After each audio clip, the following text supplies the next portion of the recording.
우리 왔어. 뭐 새로운 의뢰 없어? 가성비 제일 좋은 그런 거.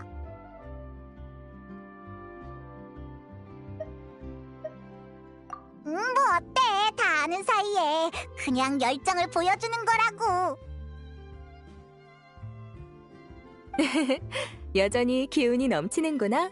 역시 모험가 길드의 에이스다워.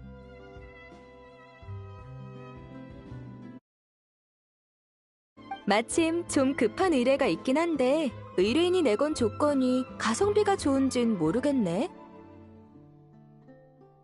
에이, 그냥 농담한 거야. 일단 상황을 설명해 줄래? 간단히 말해 의뢰인은 자기 극단에서 출연이 불가능한 멤버를 대신할 뮤지컬 배우를 찾고 있어. 근데 극단의 경영 상황이 안 좋은지 출연비조차 낼 수 없다고 하네. 확실히 어려운 문제긴 하네. 그러니까 자선 공연할 사람을 찾는단 얘기지? 맞아. 그래서 많은 배우를 연결해봤지만 승낙한 사람은 없었어. 공연일은 점점 다가오고 계속 사람을 못 찾으면 공연을 연기해야겠지만 그러면 문제가 더 복잡해질 거야. 알겠어. 넌 어때, 여행자? 좋은 생각 있어? 도와주고는 싶지만 우린 뮤지컬에 대해 아무것도 모르잖아. 너희가 도와줄 생각이라면 의뢰인은 저쪽에 있으니까 가서 상황을 한번 들어봐. 직접 공연은 못하더라도 다른 해결 방법을 찾아봐주는 건 역시 도움이 될 테니까. 저 사람이었구나. 어쩐지 얼굴에 먹구름이 가득하더라. 응, 좋아. 일단 가보자.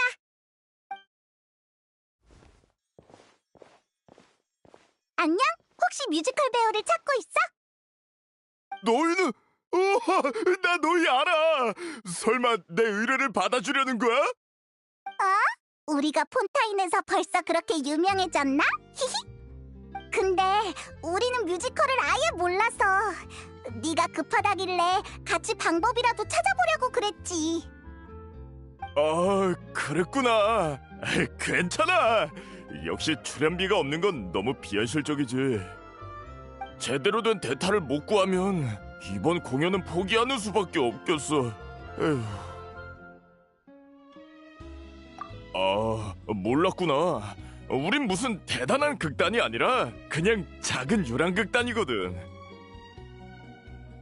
무대나 소품도 엄청 빈약하고 공연을 보러 와주는 관중이 있는 것만으로도 만족하는 그런 극단이랄까? 돈을 벌 방법만 있었어도 극단이 해산할 상황까진 오지 않았을 텐데. 해산? 너희 해산해? 아, 모험가 길드에서 안 알려줬구나. 이번이 우리 극단의 마지막 공연이야. 이번 공연이 끝나면 다들 흩어지기로 했어. 그래서 공연이 예정대로 진행되는 게 우리한텐 굉장히 중요한 거지. 다들 그동안 많은 땀과 눈물을 흘렸으니 유종의 미를 거두고 싶은 거야. 우리 여주인공이 어려서부터 앓던 지병이 있는데 발병하면 전신에 힘이 풀려서 마지막 공연에 참여할 수 없을 거야. 그 친구가 없으면 공연의 색이 많이 바르겠지만 다른 멤버들도 있으니까 예정대로 원만하게 진행됐으면 하거든. 그랬구나. 일단 같이 방법을 생각해보자. 우리가 후원금을 좀 줘볼까? 너 여윳돈 좀 있어?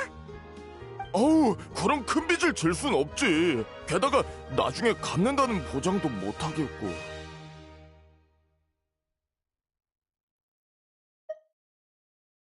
맞는 말이야. 돈만 보고 와서 괜히 물만 흐려놓으면 오히려 문제니까. 역시 상황에 제일 적합한 사람을 찾는 게 좋을 것 같은데. 혹시 걔는 어때? 역시 우린 통한다니까. 아마 지금 별로 할 일도 없을걸? 연기도 잘하고 인기도 많았던 편이니까 뮤지컬 정도는 식은 죽 먹기겠지? 대체 누굴 말하는 거야? 유명한 사람이야? 뭐? 농담이지? 아닌데? 걔가 무대에서 공연한 적이 있는지는 모르겠지만 분명 잘할 거라고 내 직감이 말해주고 있는걸. 그건 맞아. 프리나님은 유명한 작품에 여러 번 참여하셨거든. 그게 프리나님의 인기에 한몫했지. 이젠 다들 그분이 물의 신이 아니라는 걸 알지만 그래도 일반인처럼 느껴지진 않는다고. 폰타인엔 여전히 그분을 아이돌로 여기는 사람이 많아. 나도 그렇고. 그런데 우리 같은 극단이 가당키나 하겠냐고.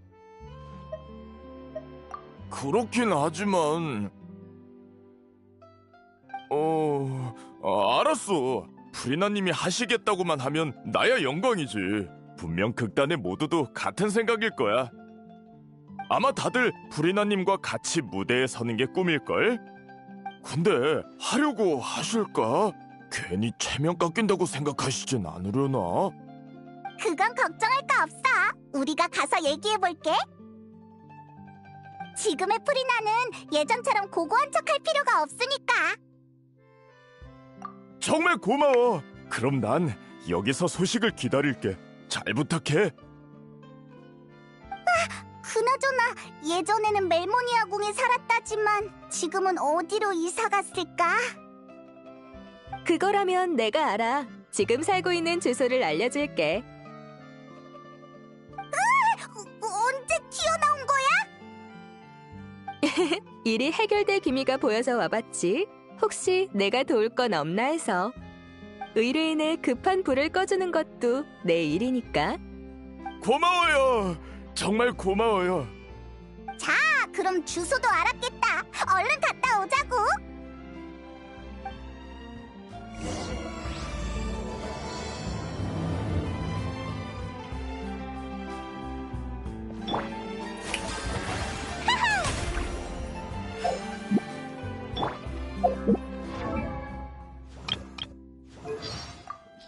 왜 거기 멍하니 서 있는 거야?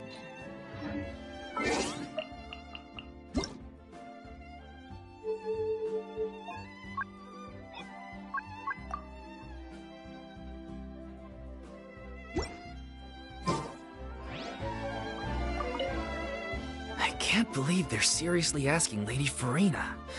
Seems a little over the top. Try not to worry. May I pour you a glass of water?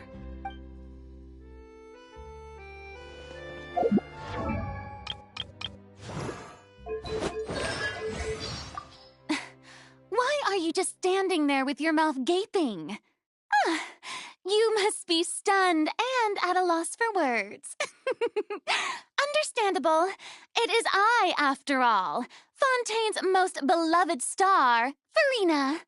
I'm on a very tight schedule, so you're lucky to even get an appointment with me.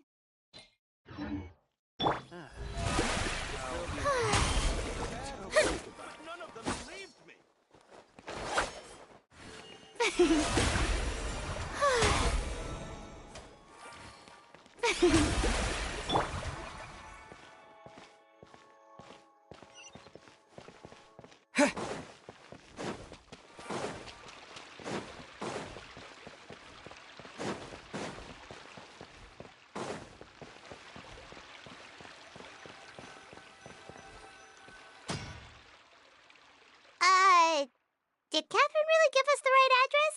She lives here?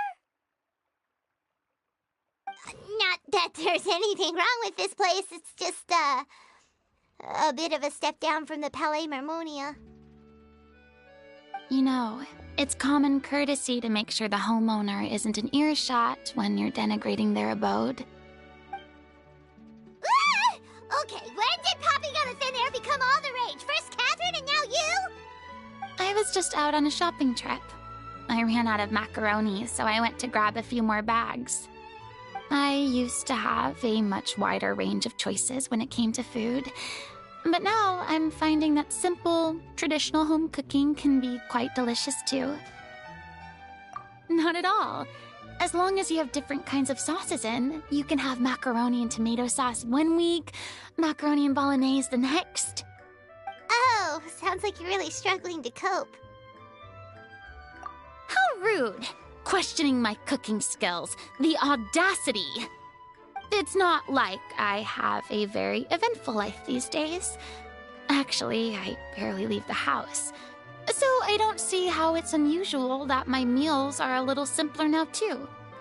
Besides, I'm sure I could master dishes like la lettre faucilor or blubber profiteroles in no time, if I felt so inclined. Ah, there it is. You don't know how to cook. Not yet, maybe, but... Anyway, what are you even doing here? I do hope you didn't come here just to ogle at my fall from grace. Let me first be clear that I'm not taking guests at this time. So if you're just here to clown around, then please be on your way. Shoo! Sorry! We're sorry! Please don't be mad! Yeah, exactly! What the traveler said! Paimon wasn't trying to make fun of you. Hang on a sec, you weren't exactly holding back either! My help? Well, maybe you're forgetting that I'm no longer the mighty Hydro Archon. I don't even have a vision, you know. Don't worry, it's nothing that serious. It's just very specific, and you're the one with the power to help! Oh? Well, if that's the case, then fine. I'll spare you the lecture about your attitude just now. So tell me, what specifically makes this matter so specific? Ah, I see. I knew you couldn't have come all this way just to amuse yourselves at my expense.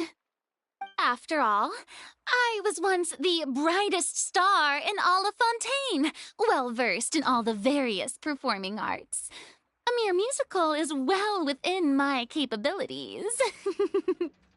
But given the present circumstances, I'm afraid I must regretfully decline your casting request. How come? It sounds like this would be a breeze for you! True, but I have made a decision to retire from the stage. Although I am no longer required to play the role of the Hydro Archon, the time I spent inhabiting that character has left an indelible mark on me. Centuries of pretending to be a different person changes you completely. I'm not the same person I once was. Of course, that can't be undone now. It's too late, and I have no intention of reinventing myself all over again. But at least I can say that I no longer desire to play any new roles. Paimon can understand, but this is just a one-off part to fill in for someone who's sick. Surely that's okay. Whether it's a one-off or not, it's a boundary that I've committed to no longer cross. If I make an exception to the rule now, I'm just leaving a back door for myself, which would be the same as not having a boundary in the first place. So I'm not going to perform, and that is that. Okay, guess there's no convincing you. Well, is there anything else we can do to help out the troupe? Otherwise, they'll just have to disband without any fanfare. Do you know any other actors who might be interested in the role? Nope. Short and to the point, okay. I've never been great at maintaining relationships. Besides, anyone I've ever worked with probably couldn't wait to get rid of me. Since I'm just an ordinary person now, they'll probably just laugh in my face if I go asking them for help. True, but I mean, could you even blame them? I show up out of the blue, begging and groveling for their help with a show they won't even get paid for? Oh, no way. I'm dying from embarrassment just thinking about it. Nope. Not happening. Well, is there anything else we can do? This performance really means a lot to the guy we're working for. Have I not made myself clear? You're barking up the wrong tree.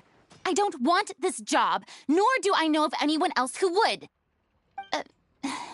Sorry. I didn't mean for that to sound so harsh. I wish I could help, really. But if I thought I had the answer to this problem, I would have said so by now. It's all right, Farina. Paimon just wanted to make sure we tried everything. Oh, everyone in the troupe will be so disappointed.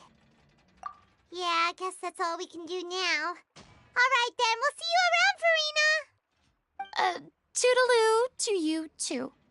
I'm going home to take a rest now.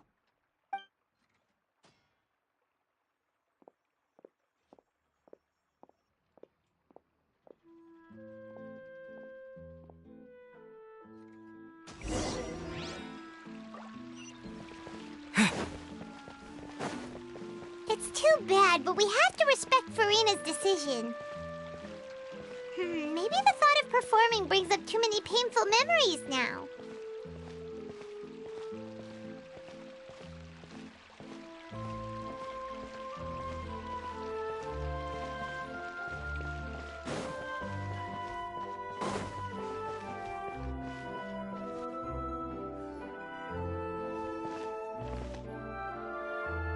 Huh?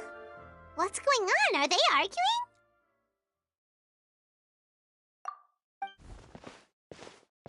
That's besides the point. I'll ask you again.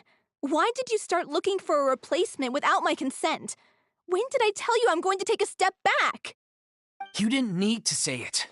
We've known each other for how long now? We know the signs.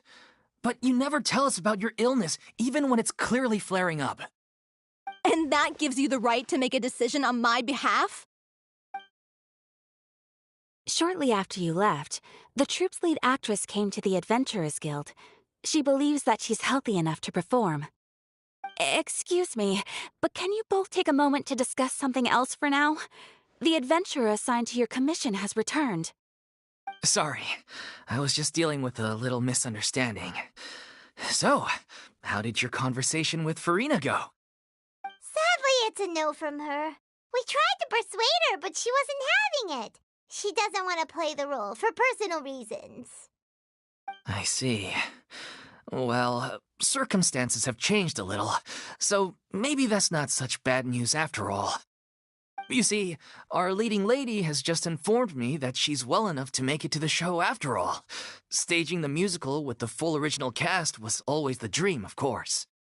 Oh, right! Sounds like everything worked itself out then. Yeah, she'd be livid. We'd get the scolding of a lifetime. Jeez, is Lady Farina really so harsh with people? Only joking, calm down. So, guess we can consider this case closed now, huh? Despite the fact that we failed to complete the commission, we were still racking our brains for ideas on the way back here. Look, there's no point arguing with you about this anymore. You've made yourself very clear, so I'll stop looking for a replacement. This is the last chance we have, though. If your illness flares up again, there won't be time to find anyone to replace you. So, are you absolutely sure you'll be able to handle it? The whole team is putting everything they have into this final performance. We have to make sure it goes ahead. Yes, I'm completely confident. I've been taking a new medication from the doctor, and it's working brilliantly. I'll definitely be able to tough it out until the performance day. I share everyone's desire to commemorate all our years as a troupe with a proper farewell show. So the last thing I want is to be left out. Every one of us thinks of this troupe as their home, myself included. You're right. I'm sorry. I let myself get too worried about the show. I should have asked for your permission first. All's well that ends well. Sounds like the show will go on. Sure.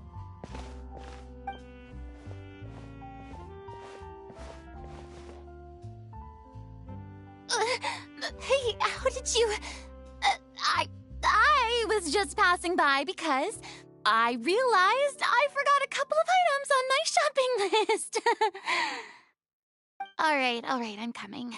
No need to drag me.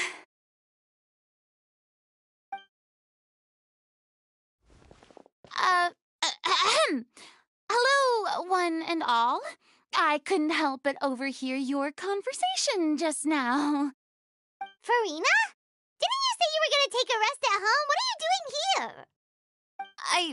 I was just ever so slightly concerned about the situation you mentioned. Yes, a teensy bit concerned, that's all. When you came to talk with me earlier, I jumped right to explaining my position and said some strongly worded things. And all before I even had a full grasp of the situation. Anyway, I just feel a bit bad about how it went down.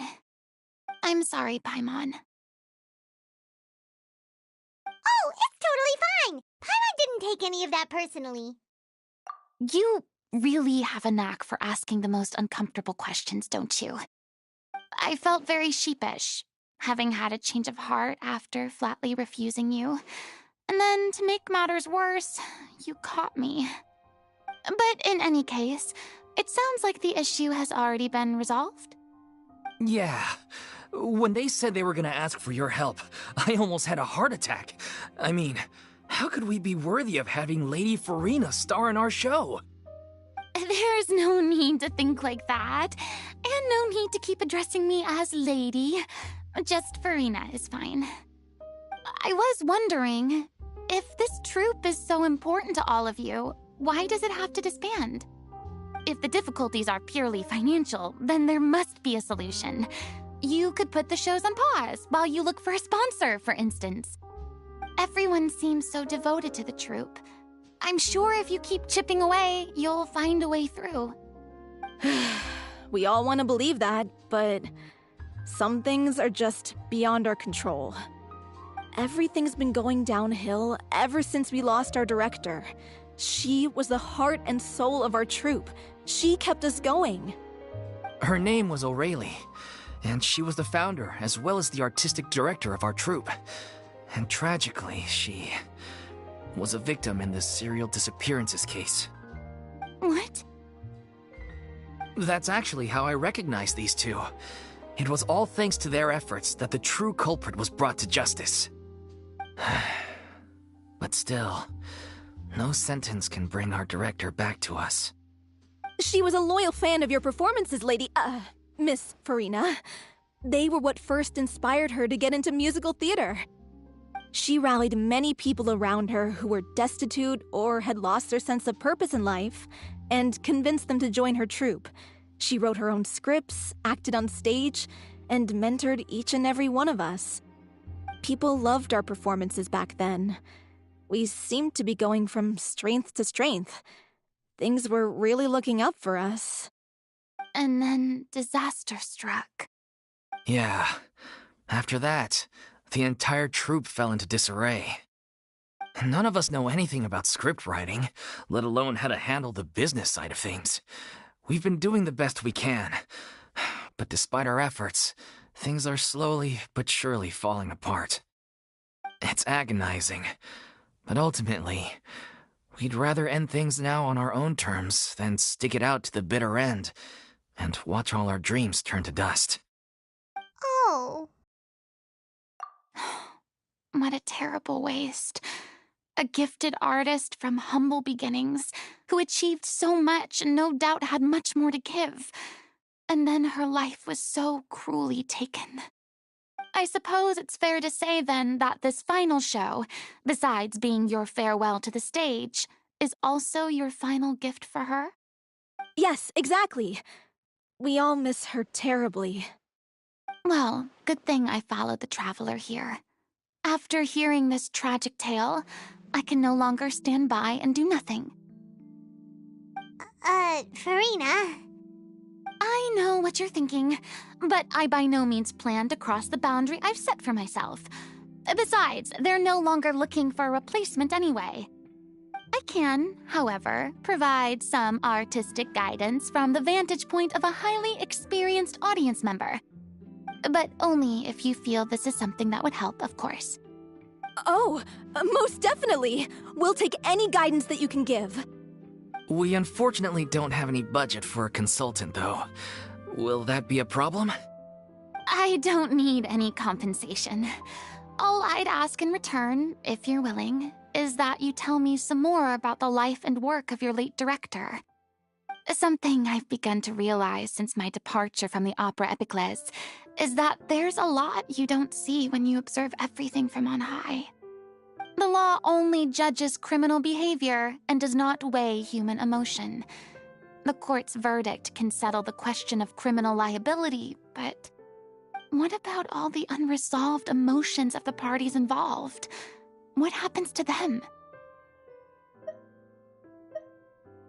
An interesting answer. But if you ask me, I think all emotion shall ultimately return home to the heart and slowly settle with the passage of time. Take, par exemple, how this troupe pines for their late director. Things such as this I have never witnessed before, and so I should like to observe, perchance to understand. Huh. Still a fan of your old dramatic monologues then, huh? You just want to get back in on the action, don't you? No. This is a completely different situation.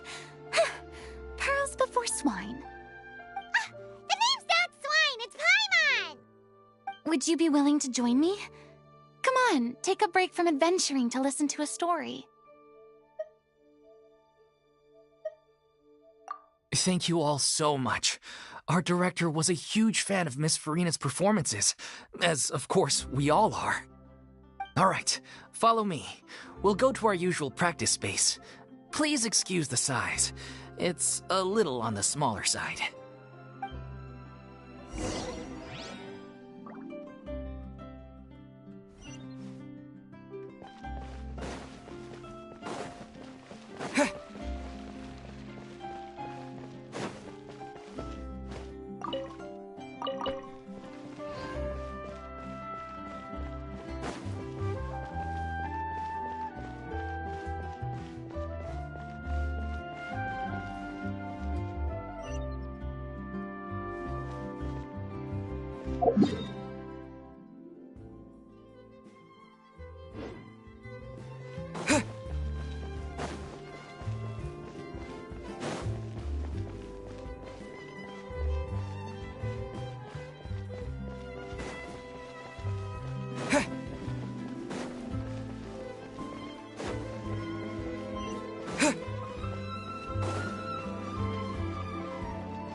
Huh? Lady Farina? What's Lady Farina doing here? Hello all. Allow me to explain. As of today, Miss Farina will be supporting our production of The Little Oceanid in the role of artistic consultant. These two over here are the ones that made it possible. They kindly reached out to Miss Farina on our behalf. I'm sure they need no introduction. You bet! That was the trial of the century! You helped bring our director's murderer to justice. We can't thank you enough. Oh, please don't mention it. We're just here to join in on the fun. So, you were saying The Little Oceanid? Yeah, that's the name of our final show. It's an unfinished script left behind by our director. One of our greatest regrets is that she never got to complete it. So, if we can bring it to the stage and make it a successful show, we can all take some solace in that. Wait, but if it's not finished, then... Yeah, we've been battling issues on every front trying to realize this dream. Anyway, let me give you a quick summary of what the story's all about. protagonist of the story is a young Oceanid who transforms herself into human form, despite the protests of her family. She longed to live just like any other human, and sure enough, she found friendship and even love. Everything seemed perfect. But one day, her true identity was exposed, and her world came crashing down around her. So far, so good. A classic tale. What happened after that? That's one of the issues we've been trying to deal with. Unfortunately, this was as far as the director got with her script. We need a proper ending so we can bring this musical to the stage, but people have different opinions on which direction to take it in. We still haven't decided between a happy ending or a true-to-life tragedy. By true to life, you mean the director's sudden disappearance? Yeah, like they say, truth is stranger than fiction. But then there's the question of whether we really want to use the stage to pass our raw pain onto the audience. Exactly. A lot of the time, people come to watch a show just hoping for some light entertainment. We have to consider their emotional stake in this, not just our own. And one last thing. We're still waiting on confirmation from two of our main actors. The first is Paulo, who plays the protagonist's lover. He's locked himself away to focus on writing an ending for the script, but the deadline's passed and we still haven't heard from him. The other is Villemont, who plays the main antagonist. He took the director's death pretty hard. Hasn't set foot in the city since. He did write to us, promising that he'll be there for the final performance, but we haven't seen or heard from him since. So we're not really sure what to make of that. Although, now that we have Miss Farina helping us, maybe we should take the opportunity to get everyone back together. What opportunity? What do you mean? Maybe you're unaware, but your name has always been like a rallying cry for us. Our director was constantly singing your praises. All of us look up to you as a role model. Oh, stop! You're making me all flustered. Although, not in a bad way. I suspect the reason they're dragging their feet is that they have their doubts about whether the show will really go ahead, considering all the issues you've been facing. But one by one, all the obstacles are being removed. Now is the time to rally the troops. Makes sense. Okay, priority number 1, let's check in with Paulo and see where he's at with the ending. He went back to Poisson a few days ago, said that staying in a friend's home might help him to relax and escape the feeling of isolation. I thought the last thing his friend would want right now would be to take visitors, given that Poisson was flooded not too long ago. But I guess it's the opposite. A friend in need and all that. Yeah, maybe he could use some company. Poisson? Nothing. I suppose my presence will be indispensable if we are to restore his faith in the show. So, allons-y. To Poisson!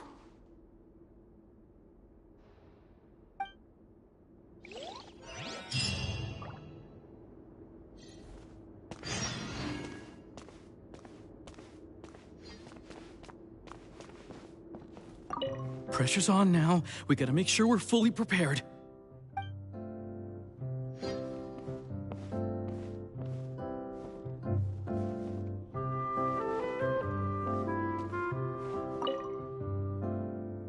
You're off to Poisson to find Paulo, right? Have a safe trip. We'll take care of the troop while you're gone.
If I remember correctly, this is where he's staying.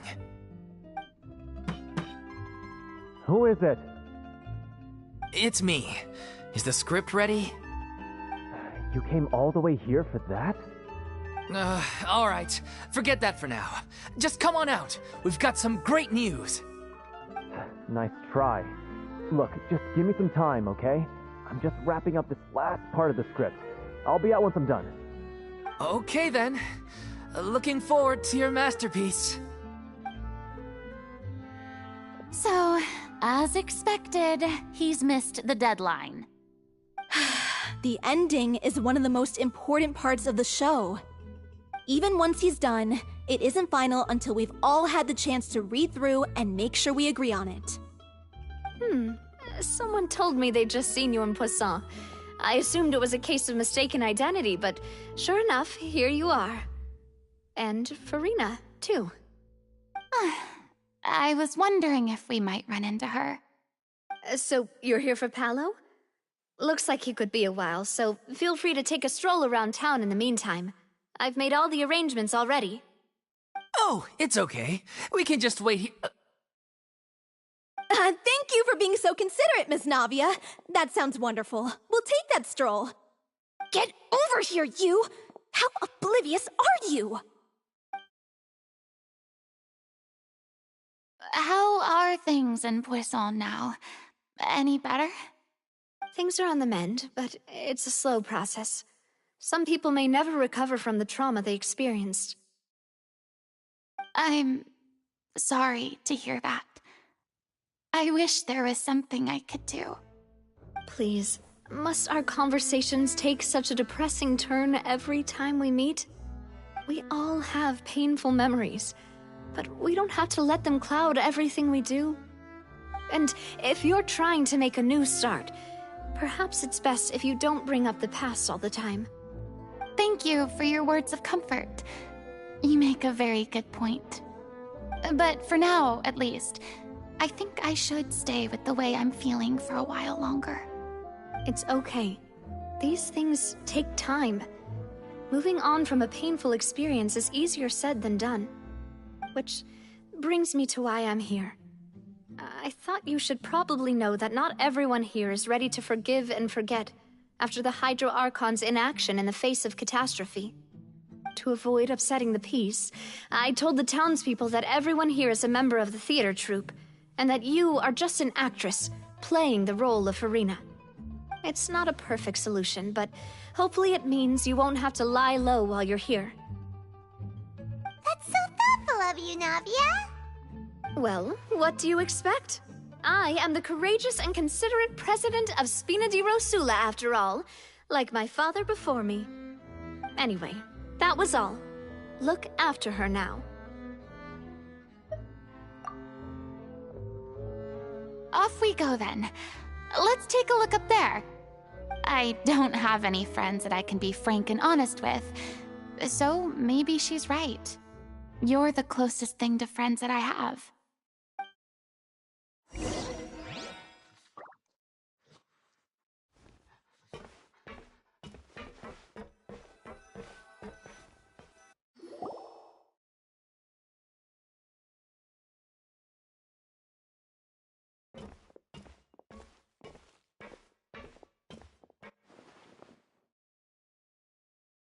I'm so grateful that Miss Navia was so understanding. To be perfectly honest, I didn't know if I was ready to meet her. It's always easiest to just run away from your problems. But that never fixes anything. You can't get around the obstacles without facing them. So that's why you were nervous when they brought up Poisson. Yeah. I'd be lying if I said I wasn't scared of coming back here. Still, I felt it was something I had to do. As I was saying before, I want to see for myself the things that I never could in the past. I'd be overjoyed if the people here could find it in their hearts to forgive me. But they're more likely to unleash a tirade of vitriol against me, which, of course, I completely understand and accept. Yeah, I can tell people are watching me.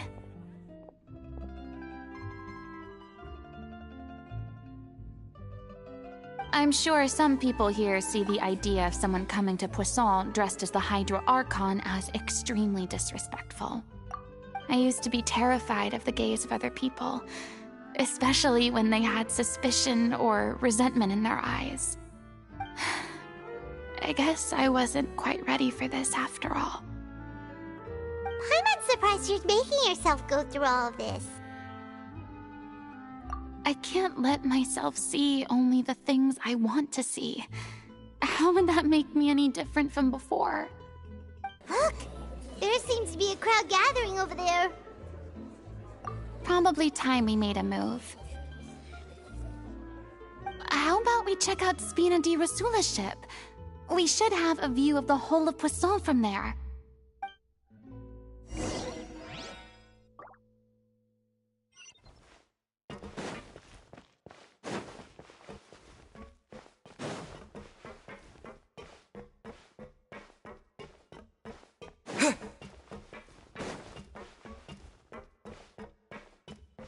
I need to find something to do with myself.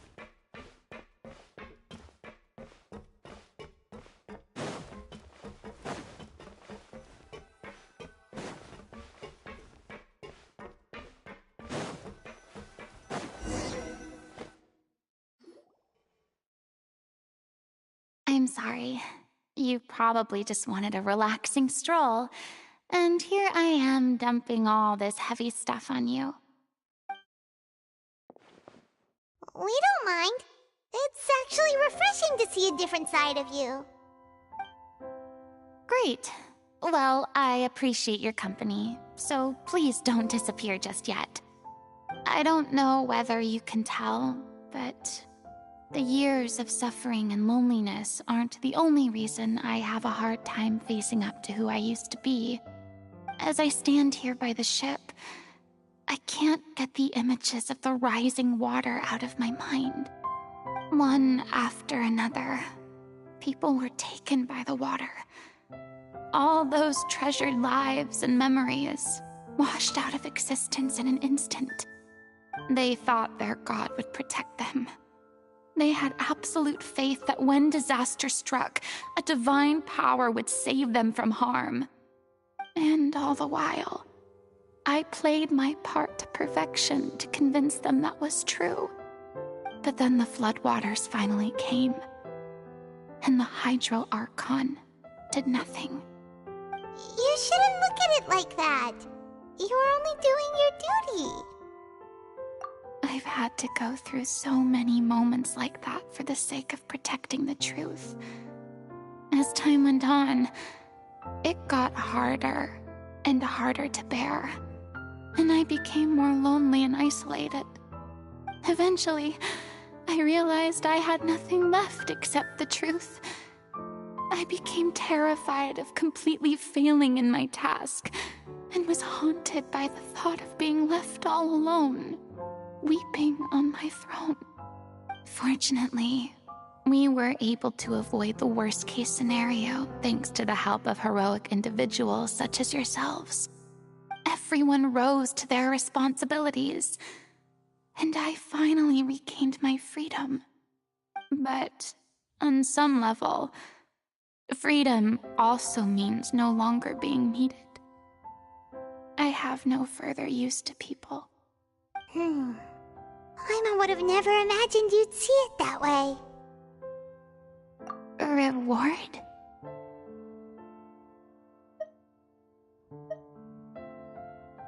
I guess so.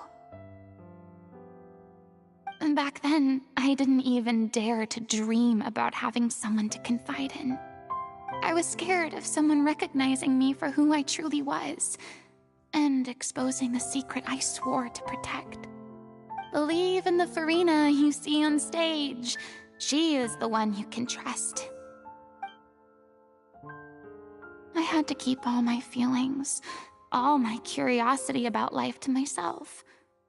No one could be allowed to know. That's what I really meant when I said I'm no good at maintaining relationships. So that's where you were coming from. Paimon totally thought you were just a bit of a diva at heart. Could you please get off my case? I don't know what's gotten into you today. I'm making an effort here. You could at least try to do the same. I do. I once had nothing but the truth, and now I'm finally free to live my own life again. And even though I have no idea where I'm going right now, at least the choice is in my hands. All right, it's about time to head back. Paulo should have finished the ending by now. Sure! Okay, let's head back and check it out.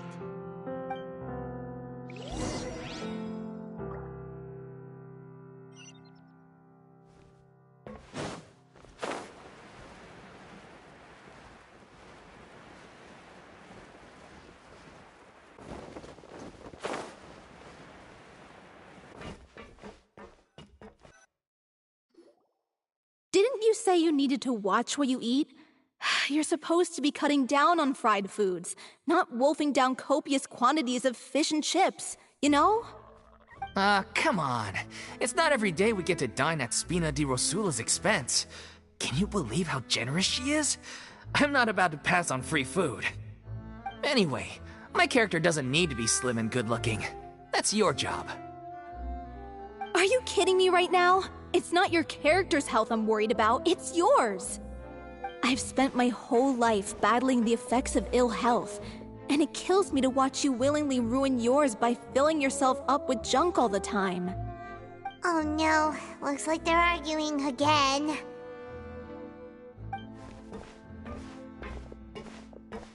back! Could you maybe put your differences aside for a moment? Ah, you're back. We've been enjoying Spina di Rosula's VIP treatment in your stead. Paulo's nearly done. We shouldn't have to wait too much longer. Great! So you were discussing your characters, right? We heard she's playing the Oceanid who turns into a human girl. What about you? Me? I'm an Oceanid too. He was originally supposed to take the form of a crane, but he outgrew that role. Well, the costume at least. So now he's playing the boar instead. Sorry. The boar's not a bad character, actually. He's the one who raises the little Oceanid, yes? That's right. He has some pretty memorable lines too, like when he imparts some solemn words of wisdom to the little Oceanid. If you become human, you can reveal your secret to no one. You will face suffering and loneliness. Is this truly what you want? Wait, that sounds kind of familiar. It's the most important line in the whole script. I think it's a symbolic statement about our director's life and legacy. She kept quiet about all the trials and tribulations she faced in running our troupe, allowing us to devote ourselves fully to performing. It was only after she was gone that we realized how tough her job really was. You mentioned earlier that the troupe is like your home. Yeah. I was born with an incurable illness, and once my family found out it couldn't be treated, they decided they didn't want me anymore. I spent some years taking whatever work I could find and trying to manage my illness with various medicines. But whenever I had a bad flare-up, I'd be lying in an alleyway for days at a time. It was like that until the director found me one day. She told me I had a great voice and asked if I was interested in studying singing from her. I said yes. She took me under her wing, taught me to both sing and act, helped me find Mora for my meds, took care of me when my condition decided to flare up. I know it was all a huge burden on her. She sounds like a really incredible person. She really was. She gave everything she had to her troupe and the people in it. All of us were so proud to call her our director. I was a lost child too when she found me. As the child of a murderer, my parents weren't around when I was little, so I got sent to an orphanage. The other kids were always picking fights with me. They'd say things like, "Come on, you must be pretty tough if you're the son of a murderer." It was just to taunt me, though. I was an easy target, and they knew it. One day, I got beaten up so bad that I just couldn't take it anymore, so I ran away. I lost all faith in humanity by that point. Thought the whole world was out to get me. Let me guess. Fortunately, the next person you ran into was the director. Yeah. For the first time in my life, I was somewhere I felt safe. And I promised myself I'd stay here until the day the group parted ways. The day you hoped would never come. How times change. Oh, you're finally done? Get your butt over here. There's someone I need to introduce you to. This is our new artistic consultant, Miss Farina. Farina? The Farina? Oh my god, how did you manage to wrangle that? Please, the honor is all mine. I was profoundly moved to hear about your troupe and your wonderful director. I just wanted to do something to help.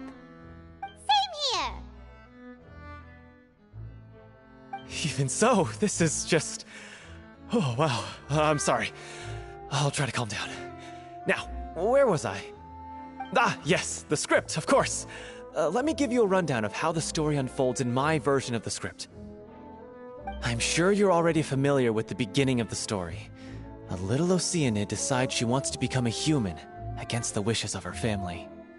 She finds love and friendship in the bustling city. But then, disaster strikes. The people start to notice that all the fresh water in the surrounding area is slowly disappearing. The soil is becoming arid, plants and flowers are withering, and the people begin to panic. The little Oceanid, Cleo, and her lover decide to do something about it and investigate the truth of the matter together. In the end, they discover that all the waste and pollution created by humans over the years has caused the fresh water to flee the land, as if driven by a consciousness of its own. Consciousness? You mean the water is sentient? Water as a conscious entity. There's actually quite a few stories that explore this theme. Since the little Oceanid is a water spirit, she immediately understands how the water is feeling. She then tells her lover about her true identity, as well as the truth behind the crisis. Her lover accepts her for who she is, and works with her to find a way to bring the water back. However, unbeknownst to them, there were some people eavesdropping when she revealed her secret. The little Oceanid is accused of being directly responsible for driving the water away, and faces the greatest dilemma of her life. And then? In the end, she makes the brave decision to sacrifice herself to save her lover, and the rest of humanity. Huh? But didn't they all treat Cleo like a villain? Why would she want to save them after that? Well, she mainly wanted to save her lover, plus everyone who'd stood up for her. Through her love for her human partner, she was able to find an even greater love, one that extended to all of humanity. Surely the biggest strength of Cleo's character. There's actually something else that bothers me. You know the protagonist is supposed to represent the director, right? And she never had the chance to become a hero in our world. If we're serious about dedicating this show to her memory, we should make the ending as true to life as possible. What about if the little Oceanid is hounded to death by people who hate her, her lover makes sure her secret never gets out, and humanity continues down the path to extinction? That sounds like too cruel of an ending to me, and perhaps a little irresponsible to present to the audience. That ending would be a perfect mirror to Director O'Reilly's death, both arbitrary and meaningless. On the day when she went missing, Director O'Reilly had instructed us all, somewhat out of the blue, to leave the court of Fontaine and wait for her outside the city. We waited and waited at the rendezvous point, but she never came. By the time we returned to the city, she disappeared without a trace. We looked for her. The Gardamex looked for her, but she was nowhere to be found. Increasingly, all the signs seemed to point to her being the latest victim in the serial disappearances case. The director was the kindest soul in the world, yet she was senselessly sacrificed for the sake of a so-called experiment by someone who had nothing to do with her at all. But doesn't the way she suddenly told you to leave the city suggest that maybe she had some sense of what was about to happen? It almost seems as if she was moving you to safety. I've been trying to follow up on that ever since, but all my efforts so far have turned up nothing. Villemont might know something, but he won't open up to me. Villemont? The one who's playing the role of the villain? Yeah. He's been overwhelmed by grief. I think the director's death hit him hardest of all. Grief? Guilt, more like. Also, I have a hard time imagining that anyone took it harder than me. Because, well, speaking of the play being true to life, I was deeply, madly in love with O'Reilly. What? You kept that one quiet. It's time to be upfront with you all. No more keeping secrets from each other. We'll never be able to agree on the ending if we can't be honest about how we feel. I did tell her how I felt once, but she turned me down pretty much straight away. She said that we were all like brothers and sisters to her, and she'd never considered us as potential romantic partners. Not that it came as a shock or anything. It was what I was expecting to hear. So I told her I'd always be there for the troupe, and I'd always be there for her. I said, maybe one day in the future, when everyone's settled into their own lives and on the up and up, and managing the troupe no longer required her constant attention, well, maybe then she could reconsider what she really wanted in her life. And now, that day will never come. Oh, Paulo. So if I'm the one writing this ending, then I'm gonna make sure it does right by O'Reilly. I won't let anyone get in the way of that. In that case, you have to straighten things out with Villemont once and for all, face to face. We've all had our differences of opinion over the ending, but those two have never seen eye to eye on anything. One of them has to compromise if we're ever going to reach a final decision. Well, if that's where we're at, looks like it's time to go visit Villemont. Are you ready to face the truth? Honestly, I'm slightly terrified. But for the sake of our final performance, I'll do whatever it takes. Funny you should ask, though. You really do get what I'm going through right now. I certainly do. Come on, everyone. Allons-y!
tough going. Delphi, are you...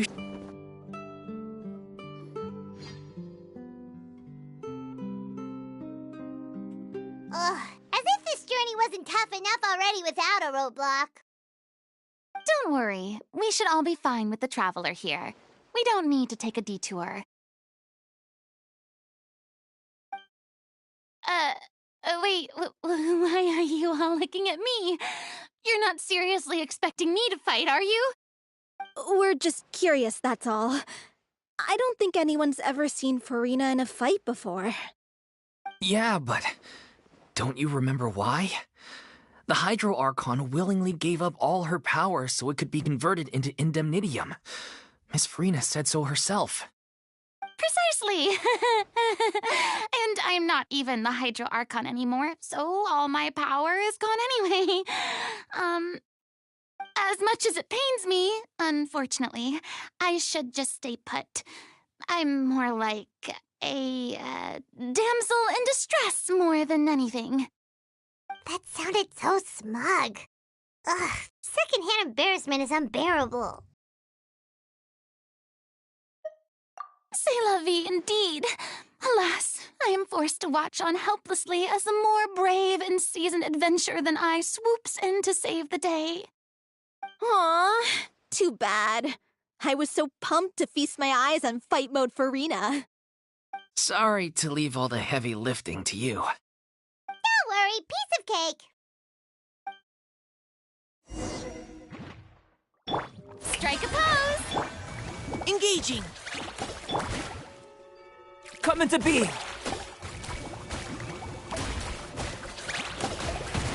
Ha! Ha! Moment of birth! Water jet! Final warning! Let's keep going, team! Burst forth! Ha! Yeah! Ha!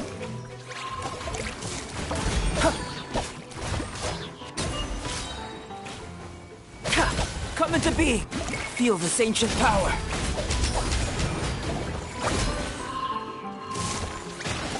Ha! Ha! Engaging! Let my name echo in song!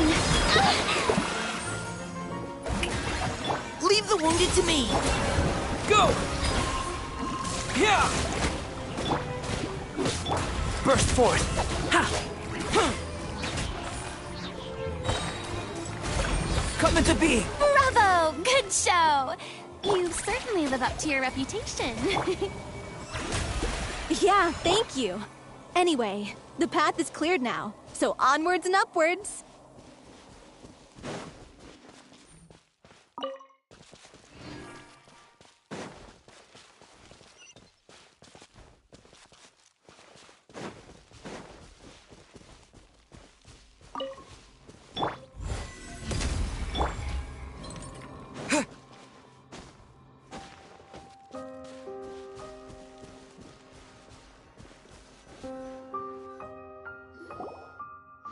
Vilma, are you there?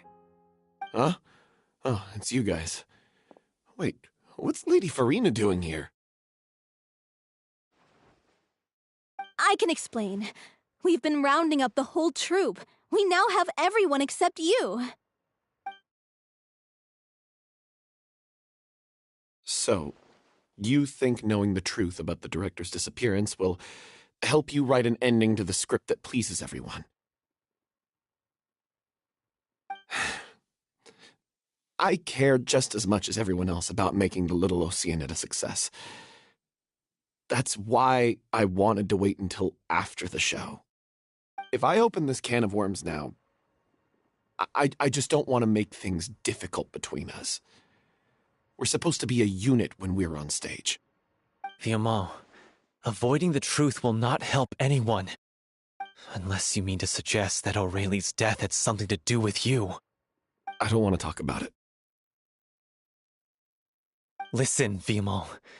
I used to think that my love for Aurelie was a point of shame. I never brought it up to anyone. But now, I've made up my mind to put it all on the table. I'm prepared to face everything, to sacrifice everything for the sake of the show. The Little Oceanid cannot be complete unless we do justice to Aurelie on an emotional level. This is why people think of you as not being the smart one. As you all know already, the troupe was kept afloat not from ticket sales, but donations from the audience. Of course, that was nowhere near enough. We took on side jobs when we weren't performing, but even then, the troupe's financial situation was pretty dire. So, anyway, one day after a show, a merchant came to me and offered us a huge sponsorship.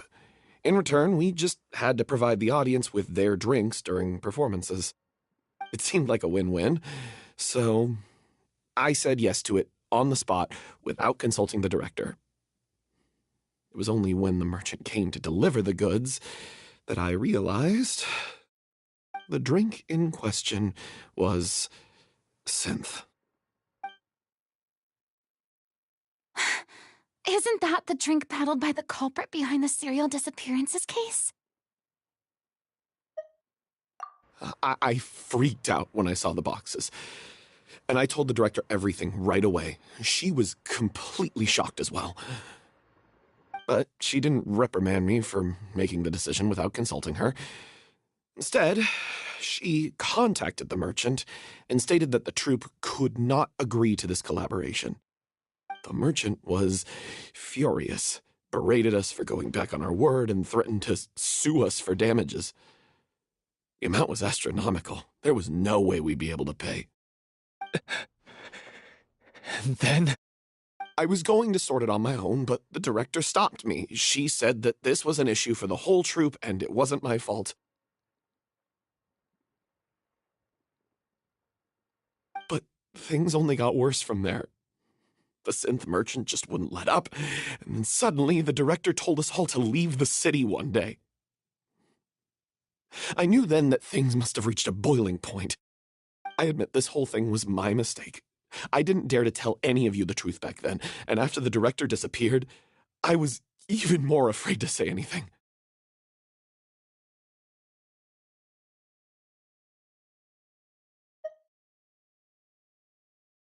Yeah, I got Aurelie killed. There, I said it. Happy now? Hey, don't say that. You traitor! You knew Aurelie was in danger. Why in God's name didn't you tell us? What do you mean, you were afraid? This was a life-and-death situation. We could have saved her! How could you be so stupid? Please, try not to get too worked up. Yeah, listen to him. You need to stay calm. Stay calm? How can I stay calm? This guy got Aurelie murdered. She was the love of my life. And he has the gall to try and high-road us, claiming that he kept his mouth shut for the sake of the show. How about taking some responsibility for what he's done? All I can say is I'm sorry. Truly. I wanted to apologize to everyone in the troupe, but that won't bring back the director. What good is my apology now? I'm just a coward who made an awful, terrible mistake that I can never take back. Beat me up if you want. Kill me if you prefer. It's what I deserve. End my life so I can meet the director and apologize to her in person. Get out of my sight. Go, get lost.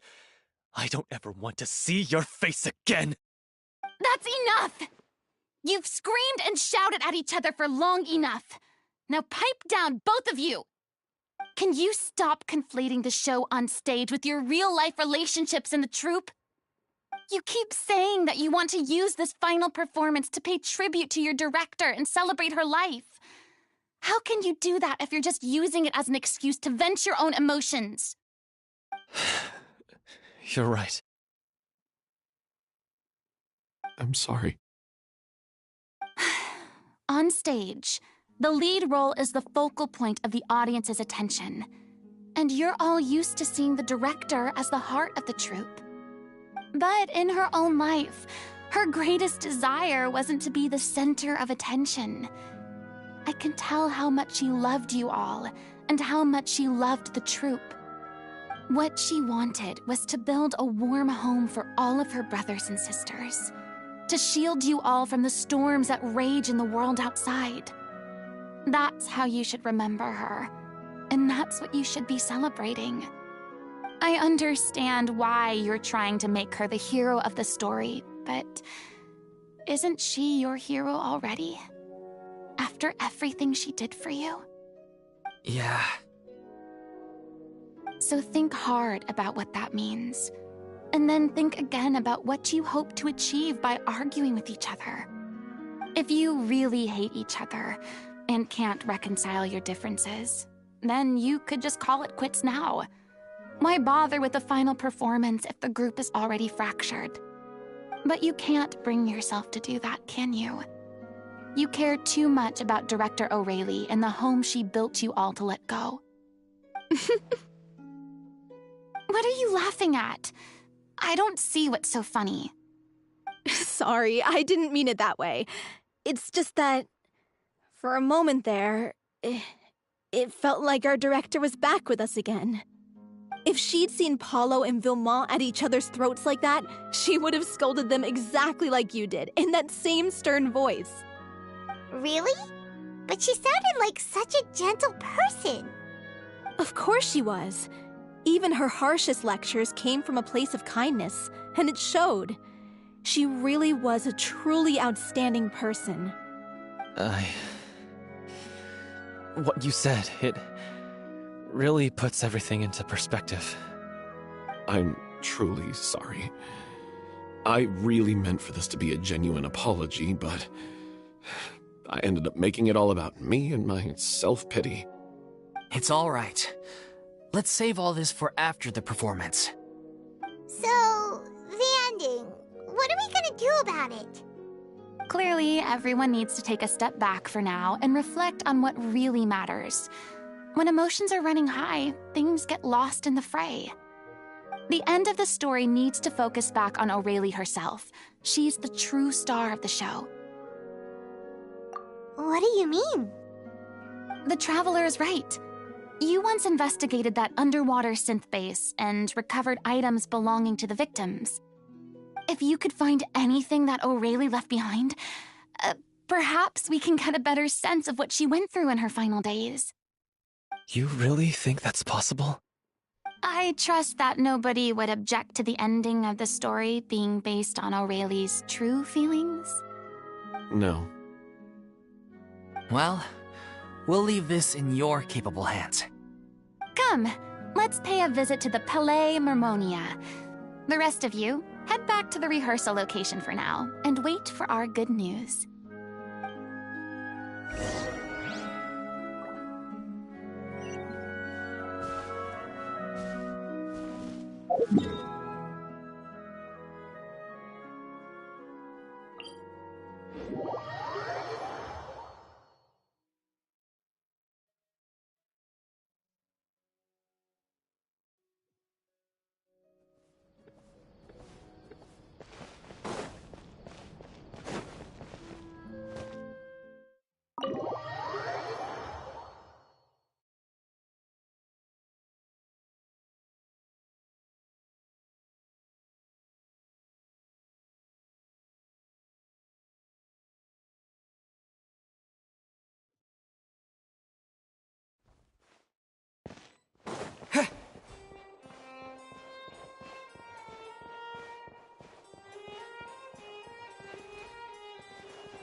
You want to review some recovered items connected to victims of the serial disappearances case? But, that case has been closed for quite a while now. Still, since you were the ones who discovered and submitted the evidence in the first place, you don't actually have to submit an application. Okay, please hold on. I'll have someone dig them out.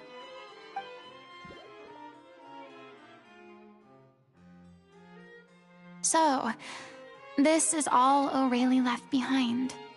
Just whatever she was carrying on her person and this tattered old notebook. Hey! It's full of script lines! And sketches too! Looks like they show where the different props should be placed on stage. Let me take a look. Maybe there's something in here from after she was kidnapped. Aha! I found something. To whoever discovers this diary. Let's see. Looks like she kept a detailed record of her captor's actions. She even mentions the truth behind the experiments on dissolving young women. If we'd had the chance to examine this notebook carefully back then, it would have been a conclusive piece of evidence proving Vacher's guilt. Vacher took so many lives. It's still so unthinkable how many victims he had. I guess O'Reilly must have written all of this down in the hope that her records would one day be of use to investigators. Wait, it cuts off.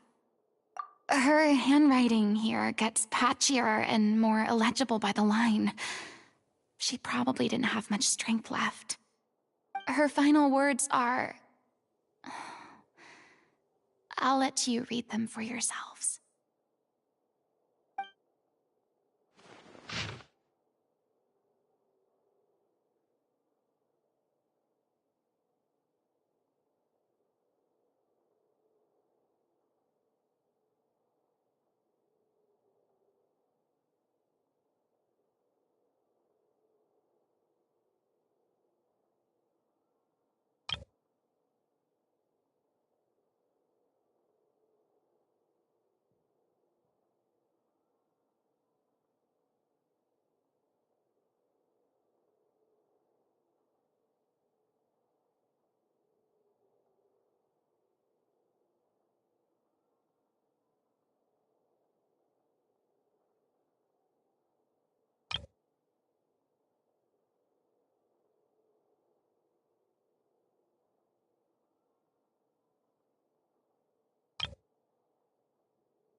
She was so terrified. She may have been a mighty hero in the eyes of her troop, but at the end of the day, she was only human. I can't bear to think how painful and lonely her final days must have been. Wait. This part on the last page sounds strangely familiar.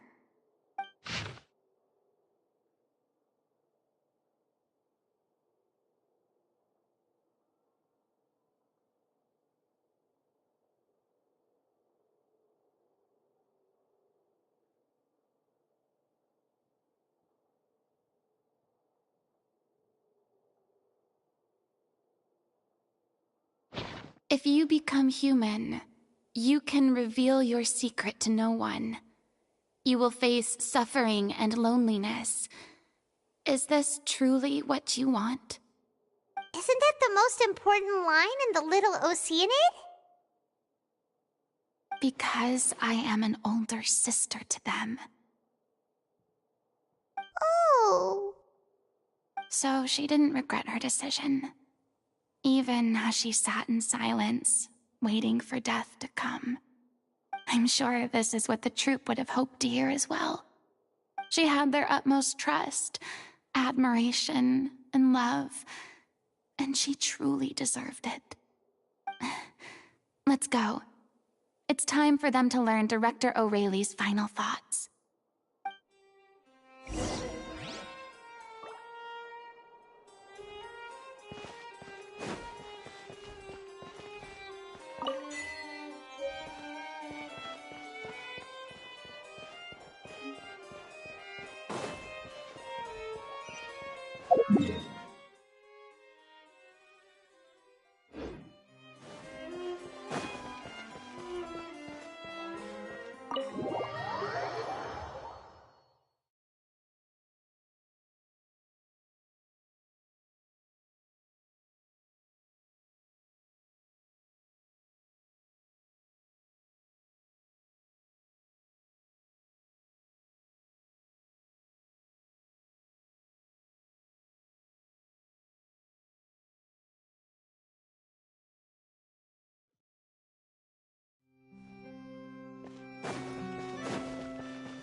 She deserves a hero's farewell.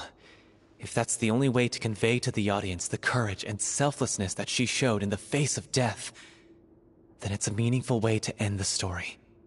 Even in the last moments of her life, she was still leaving a trail for others to follow. She did her best to protect as many people as possible, even if it meant sacrificing herself. We know what choice our little Oceanid would have made now. I don't think any more discussion is necessary. Well, Vilmont, if we put the past aside for now, do you think you can bring yourself to go ahead with the show? I will channel all my regret and put it into my performance, to make this a show worthy of our director. I won't ask for your forgiveness, and you don't need to worry about my feelings. This final farewell show should be about Director O'Reilly and her alone. Then it seems like we've reached a consensus. I have a feeling that this will turn out to be the most mesmerizing performance of your lives. Really? How can you be so sure when you've never even seen them perform before? Don't underestimate my experience. After watching a countless number of musicals, I've learned one important thing. If you want to move the audience with your music, you must fully commit and immerse yourself in your role, pouring all your emotion into your performance. And aren't human emotions, love, hate, regret, and hope, just the most mesmerizing things in this world? I don't believe anybody could be more committed to bringing this story to life on the stage than they are now. Thank you for the vote of confidence, Miss Farina. And thank you for supporting us through all this. Then, let's not delay things any longer. We need to discuss the details of the ending and get it nailed down once and for all. Actually, before that, I'd like to make a proposal. During the curtain call, please allow me to use the director's name instead of my own. Huh? But then... After all, this role was originally meant to be played by the director. I'm just filling in for her. Besides, a role commemorating her life should be associated with her name. Well, if you're sure you're okay with that, I have no objection to it.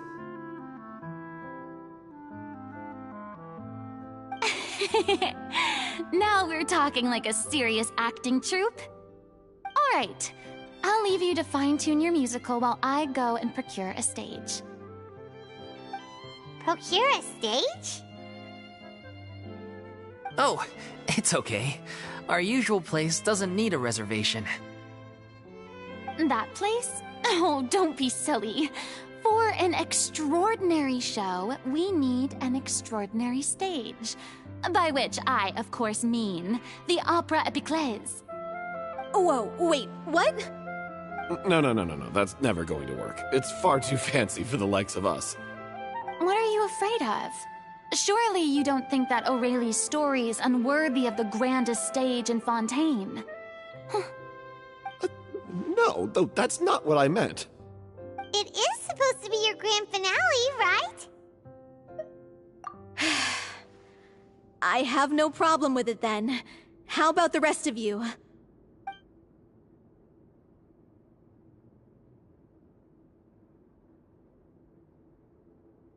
I'll take your silence as a yes.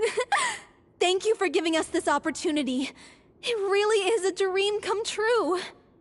Well, then don't disappoint me. If you mess this up, it'll reflect poorly on me too. Come on, we'll need to get the go-ahead from Nervilette. I know just where to find him.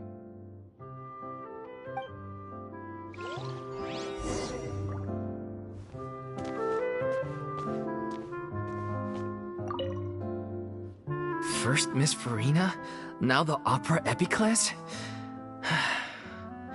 If only the director was still with us.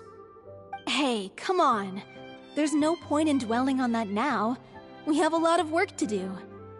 Yeah, you're right. Now's not the time to get all melancholy.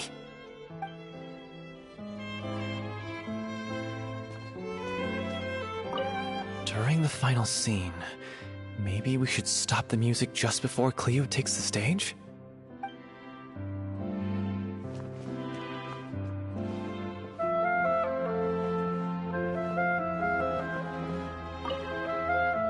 Best of luck to you.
Hey, look at that! Looks like I guessed right. You were just guessing?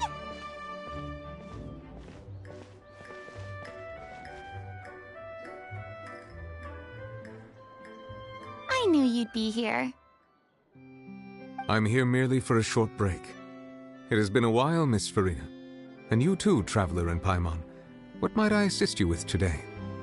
I would like to book the Opera Epiclese for an event. You see... I understand. The process for booking the Opera Epiclese is complex and can be somewhat cumbersome. But given that the request is coming from the three of you, I see no reason to make things unduly difficult. The story of the Little Oceanid is most fascinating.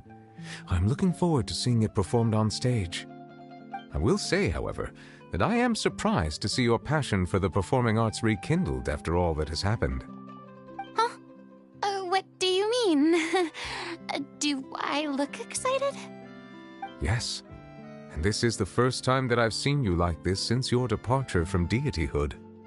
At first, I just felt bad about rejecting them. So I wanted to learn a little bit more about their situation. But one thing led to another, and... well, here we are.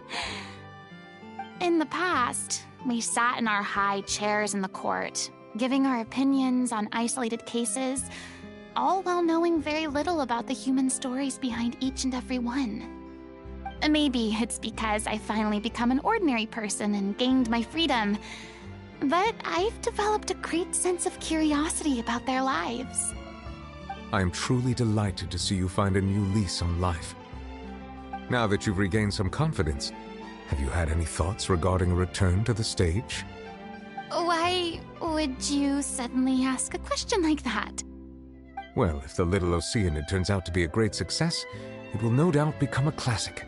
Many theater companies are certain to add it to their repertoire. The experiences and decisions of the protagonist, Cleo, are all modeled after your own. Naturally, this makes you eminently suited to playing the leading role. It would truly be a shame if you did not take this opportunity to allow audiences to enjoy your outstanding acting talents once more. Haven't I already made myself clear? I won't act or perform in any role ever again. No exceptions. Nor do I think it is any great shame. There is no lack of fine actors or inspirational stories, either on or off the stage. This experience is a case in point. I feel like I've learned a lot, and it has already been well worth the price of admission. I must admit, though, I'm a little envious. They're quite fortunate to be able to bid farewell to their past in such a magnificent manner. I see. Well, I'm glad to learn that you have found a role to play that you enjoy, be it on the stage or not. I sincerely hope the show will serve as the grandest of finales. I will have my staff book the date and mail the relevant paperwork to the troupe once the details are confirmed. Thanks, Nervalet. You are very welcome.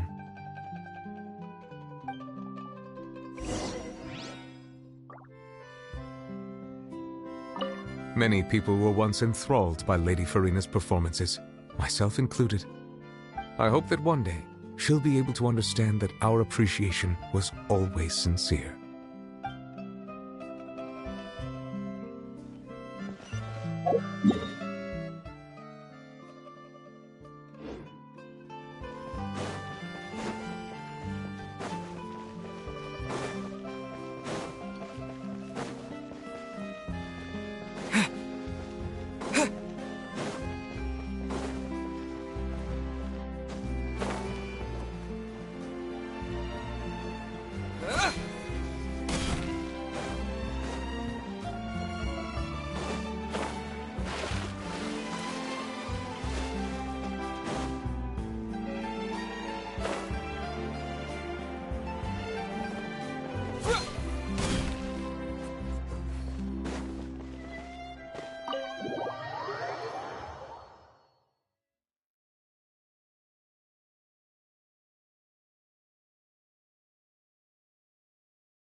Good news, everyone.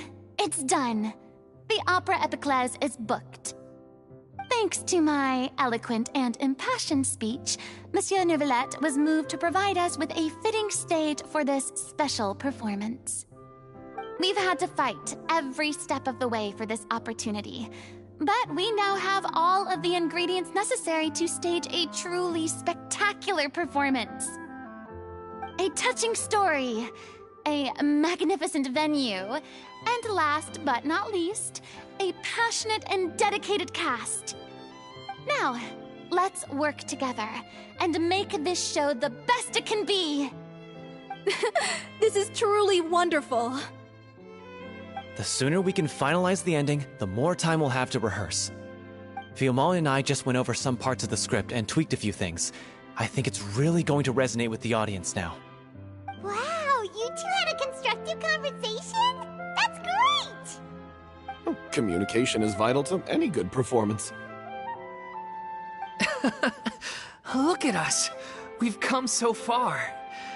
I never could have pictured this scene a few days ago. It's amazing! Even though Farina's still being a bit of a drama queen about it all, she's really fired everyone up! Please feel free to give us any comments or suggestions you have. We really value your input. Hey, Loic, get over here. Time to practice the opening number.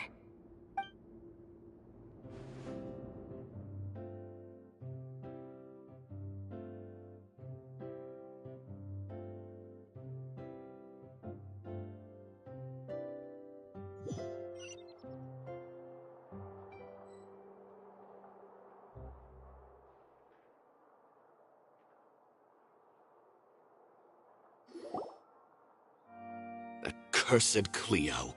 She stole the waters of life from us. She's a fraud, and she must pay for her crimes. This has nothing to do with her. The ignorance and hatred of our people is to blame. How can we hope to win back the water's favor if we don't change our ways? This guy could be useful. Take him hostage. If Cleo wants him back, she'll have to show herself. Leave this place, O little Oceanid, and never, ever look back!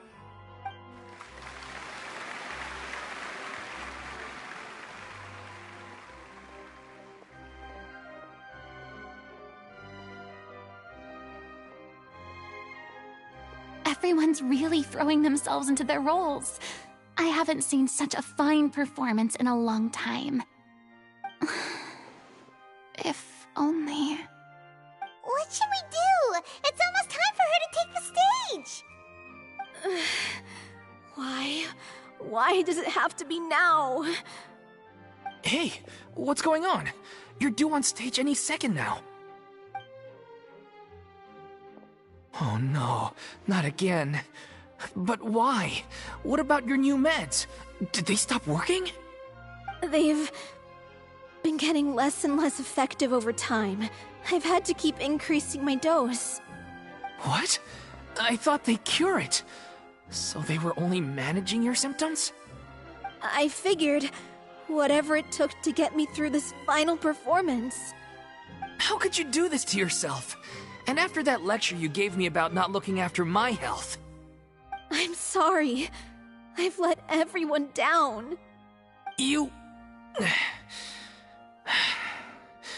This is a conversation for another time. How can the show go on without its star performer? Miss Farina, I'd like to make a request of you. Say no more. If you're sick, you need to rest. I know what you're going to ask. Loic, your character has no more scenes, correct? Oh, yeah. I think my scenes are all done. Although, I do have one more line. But I guess another guy in the troupe with a similar voice register could take it. Why? Please take Delphi back to her place to rest. I'll sing the finale. From the sublime to the ridiculous. After all that, everything's come full circle. Thank you, Miss Farina. I'm so sorry to put you in this position after everything you said. Never mind. What's done is done. It's really my own fault for getting in too deep. No one likes regrets, myself included. Leave it to me. I've watched you rehearse so many times that I've learned Cleo's part by heart. I do not doubt your acting skills, but please allow me to ask just one more question. After all, this show is dedicated to the life and legacy of our director.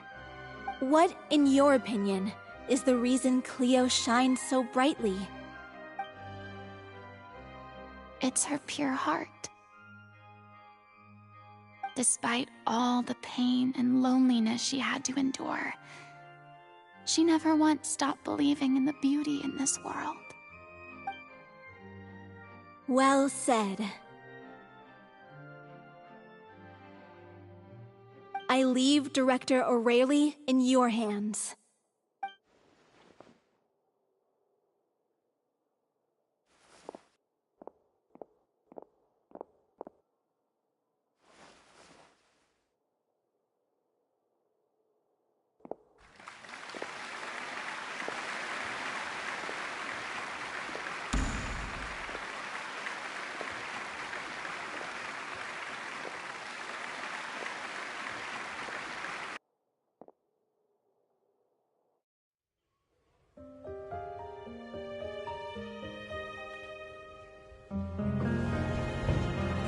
Is she here yet? Must she get here? She's not coming! You're wrong. She's here.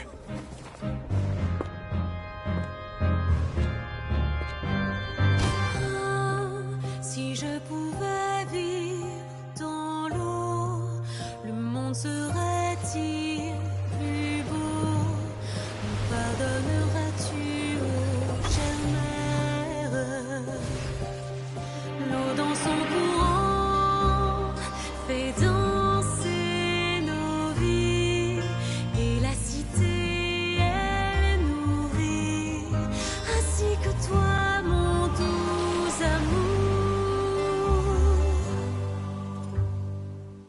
But what about your wish? My wish.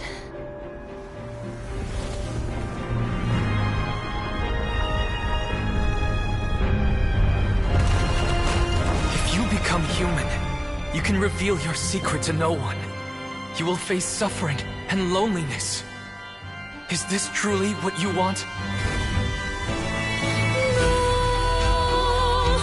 Le grand amour ne suffit pas, seul un adieu fleurira. C'est notre histoire de vie, douce et amère. Moi, je serai toujours là, à voir le monde et sa beauté.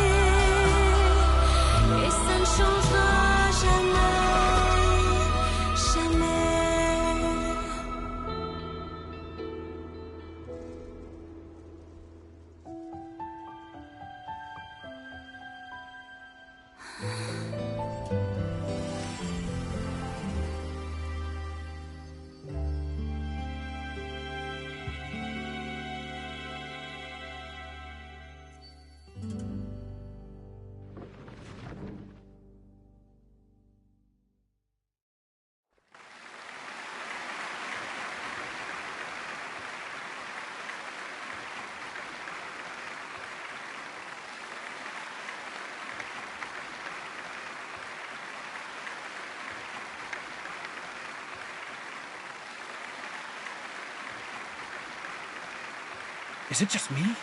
Or was that Lady Farina on the stage just now? She hasn't been seen for a while now, and she just appears out of nowhere? Gotta say, though, her acting skills are as superb as ever. The little Oceanid, Cleo, played by Aurélie Fumont.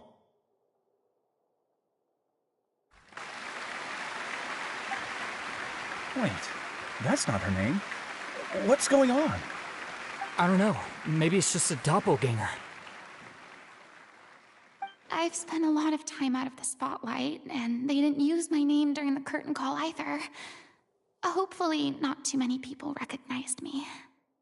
It's too bad that I had to break the one clear rule I'd managed to make for myself, even if I had no choice.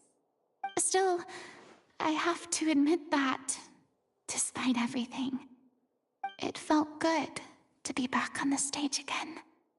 Finally, we would like to give a special thanks to our artistic consultant and event coordinator, Miss Farina. Hey, that's not what we agreed on!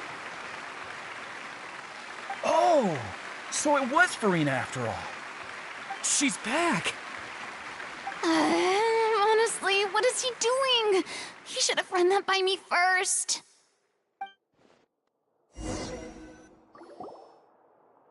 All right, calm down, don't be mad. This was a group decision. We just didn't want your contributions to go unacknowledged. After all, it's been the rule in Fontaine since ancient times that everyone's work, visible or invisible, is equally deserving of recognition. Yes, I know the rule, but it should still be applied on a case-by-case basis. I wasn't ready for this yet. It's no big deal. What's the worst that could happen? Oh, yeah? Well, since you think it's so easy, you can sign them for me. This is a great chat and all, but can we talk about that crazy thing that happened during the show? It nearly gave Paimon a heart attack. Paimon flew over to where she was supposed to be and was about to drop the prop vision, and then suddenly, a real one popped out of thin air! Oh, that. I've got no idea what happened there either. But hey, it worked pretty well, didn't it? I'll bet the audience has never seen such a realistic prop. Wait, what about Dolphy? I wonder how she's doing. Oh, let's go check on her as soon as we finish clearing the stage. Yes. Plus, she'll definitely want to hear how the end of the show went.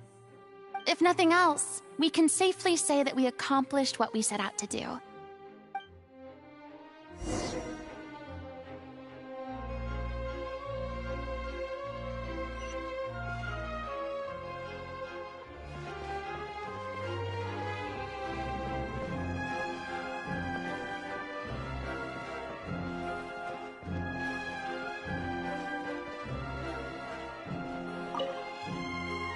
Did anyone see where Miss Farina went? Oh, I want to get her autograph, but I can't find her anywhere.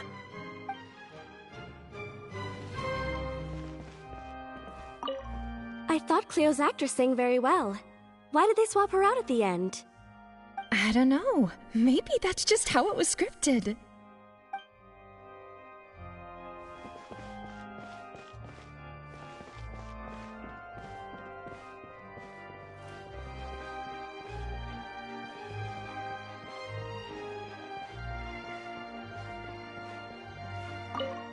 I wasn't expecting such an incredible performance from an amateur troupe.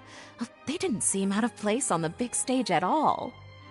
Yeah, their technique could use some polish, but the performance in general felt very believable. Hit all the right emotional notes. I think it'll stay with me for a while.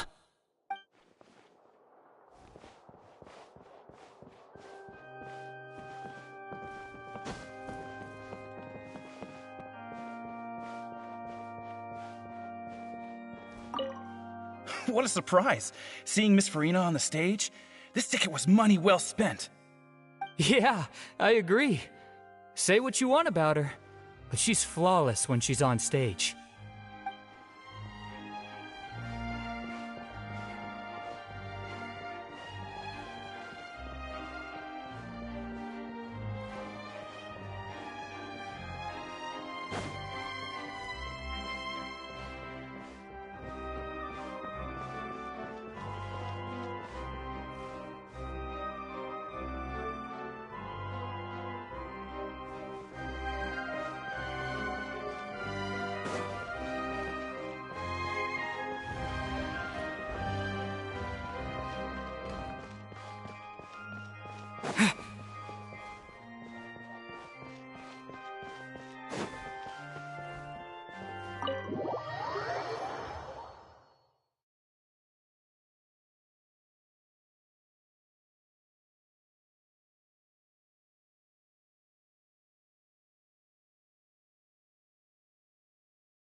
Ah, you're back.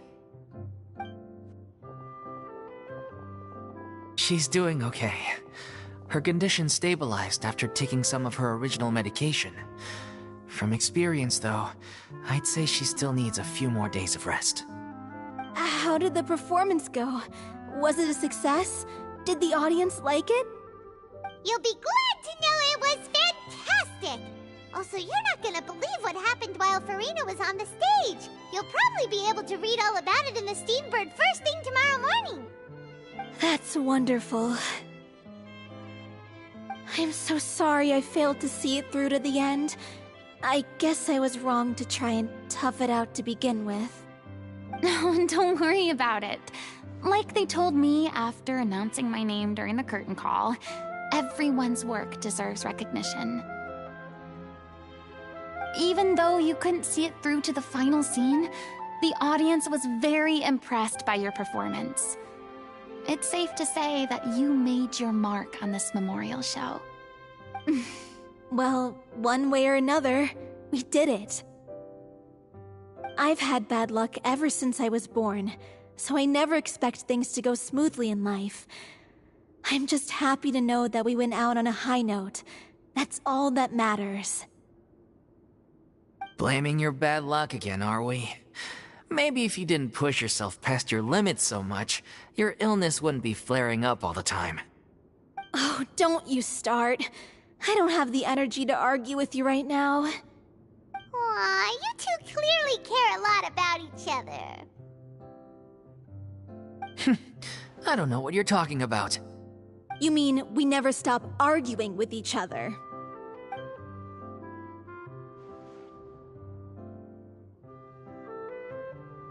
So, any plans for the next step? After the brilliant performance you put on, the reputation of your troupe is sure to spread through Fontaine like wildfire. You won't have to disband if you don't want to. You could capitalize on the rave reviews and license out the Little Oceanid to the bigger theater troupes out there. That would do wonders for your financial situation. No, we should still disband. Yeah, it's what we all agreed to. After all that's happened, I should give you guys some space. But maybe our paths will cross again one day. Hey, don't just walk off!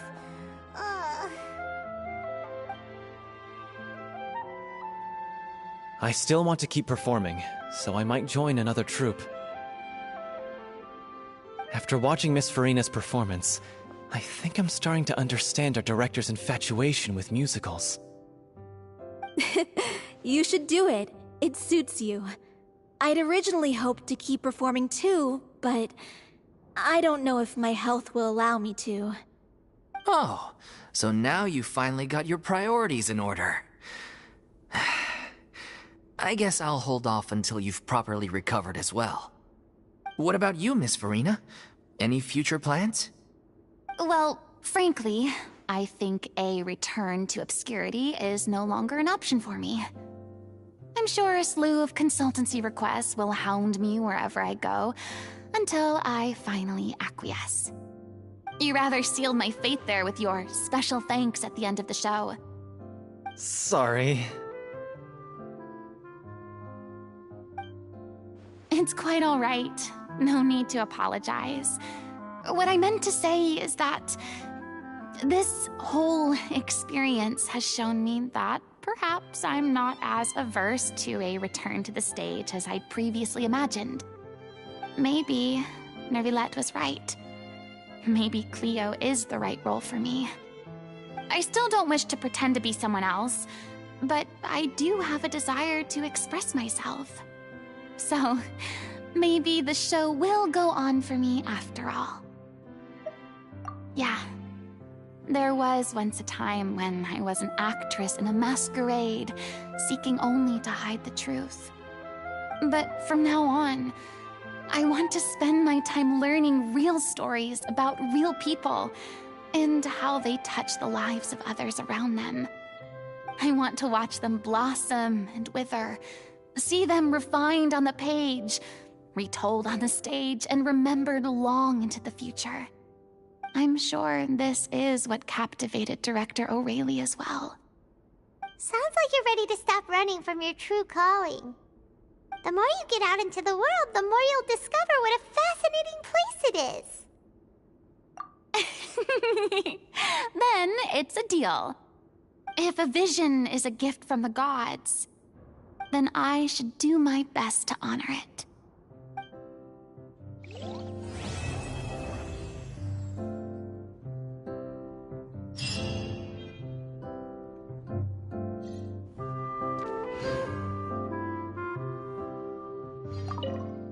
It's ironic to think that in my whole time as a god, I could only ever dream of receiving this kind of power. And now that the gods have given me their blessing, it actually feels more like I'm finally able to take my fate in my own hands. Is that how humans feel about it as well?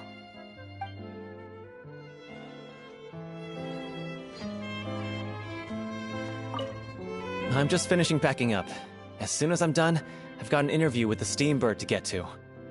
Thanks to all your help, this show was more perfect than we ever could have hoped for. But most of all, I want to thank you for giving me the chance to finally say farewell to O'Reilly.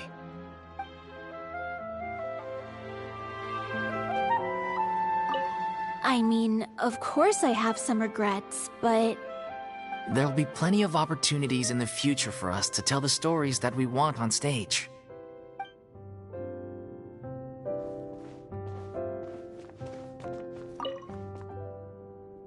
Now that the buzz is worn off, I feel ready to pass out.